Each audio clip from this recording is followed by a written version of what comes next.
Hello నమస్తే. Welcome to 24/7 news TV. నేను మీ శాన్వి. ఈరోజు మనతో పాటు బీజేపీ పార్టీ లీడర్ వేణుగోపాల్ చల్లా గారు ఉన్నారు. ఆయనతో మాట్లాడదాం. హాయ్ సార్, నమస్తే. నమస్కారం అమ్మా. ఎలా ఉన్నారు సార్? బాగున్నామ్మా. సార్, ఈరోజు మన రేవంత్ రెడ్డి గారు ఇండియా టుడేలో ఇంటర్వ్యూ ఇస్తూ 6 గ్యారంటీలు ఇవ్వలేము అని అంటూ చెప్పడం జరిగింది. దానికి మీరు ఏం చెప్తారు?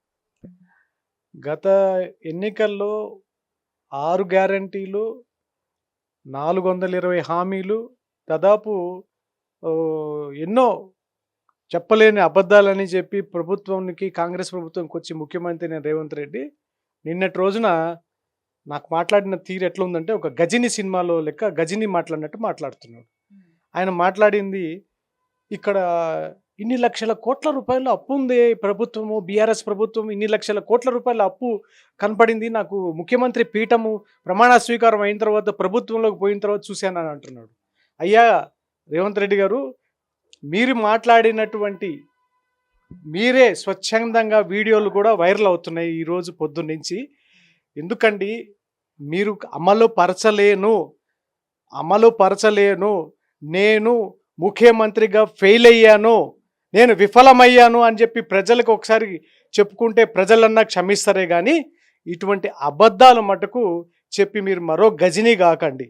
మీరు ప్రభుత్వం ఏర్పడే ముందుకి ఇన్ని లక్షల కోట్ల రూపాయల అప్పు ఉందని చెప్పి మీరు పిసిసి అధ్యక్షులుగా మీ గాంధీ భవన్ వేదికగా పెట్టినటువంటి వీడియోలు ప్రస్తుతము సోషల్ మీడియాలో వైరల్ అవుతున్నాయి.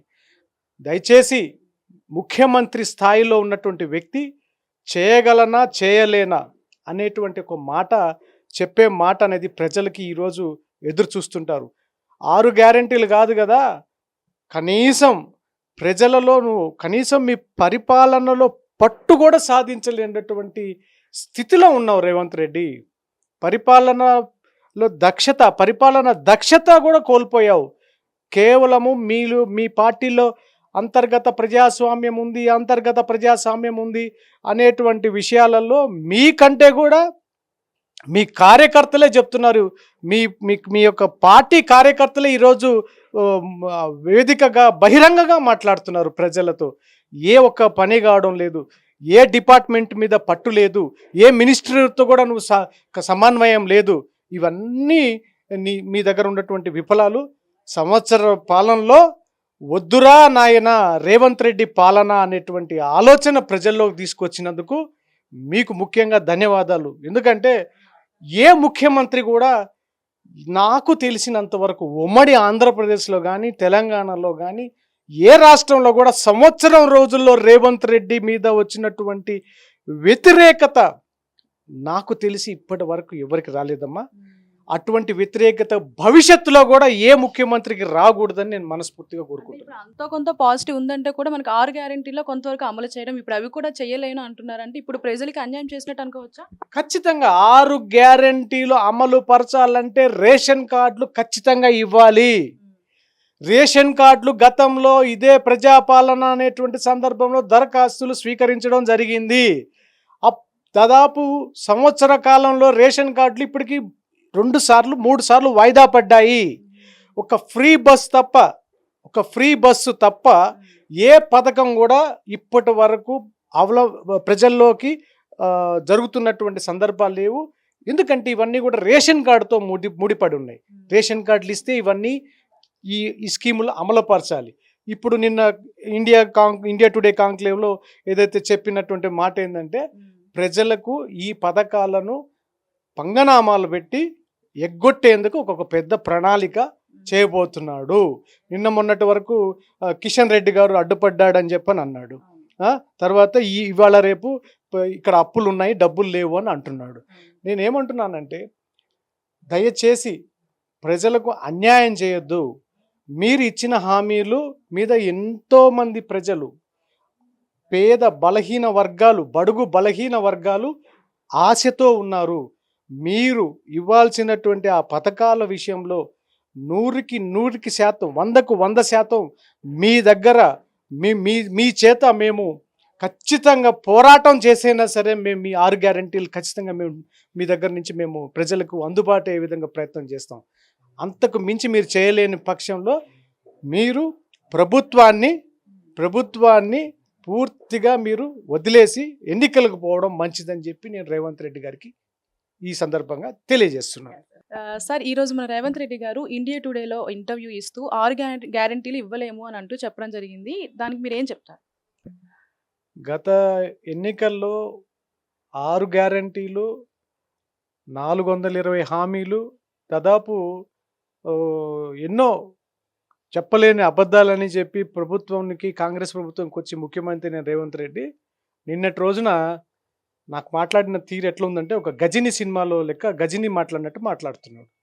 ఆయన మాట్లాడింది ఇక్కడ ఇన్ని లక్షల కోట్ల రూపాయల అప్పు ఉంది ప్రభుత్వము, బీఆర్ఎస్ ప్రభుత్వం ఇన్ని లక్షల కోట్ల రూపాయల అప్పు కనపడింది నాకు ముఖ్యమంత్రి పీఠము ప్రమాణ స్వీకారం అయిన తర్వాత ప్రభుత్వంలోకి పోయిన తర్వాత చూశానని అంటున్నాడు.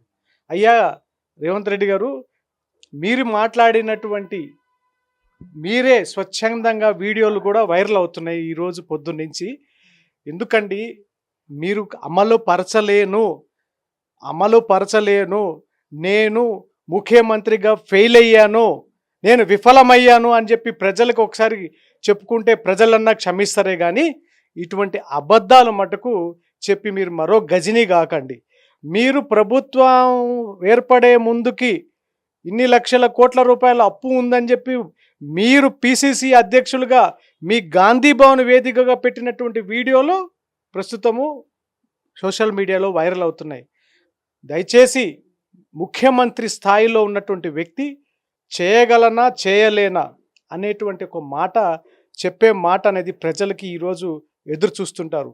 6 గ్యారెంటీలు కాదు కదా, కనీసం ప్రజలలో నువ్వు కనీసం మీ పరిపాలనలో పట్టు కూడా సాధించలేనటువంటి స్థితిలో ఉన్నావు రేవంత్ రెడ్డి. పరిపాలన దక్షత కూడా కోల్పోయావు.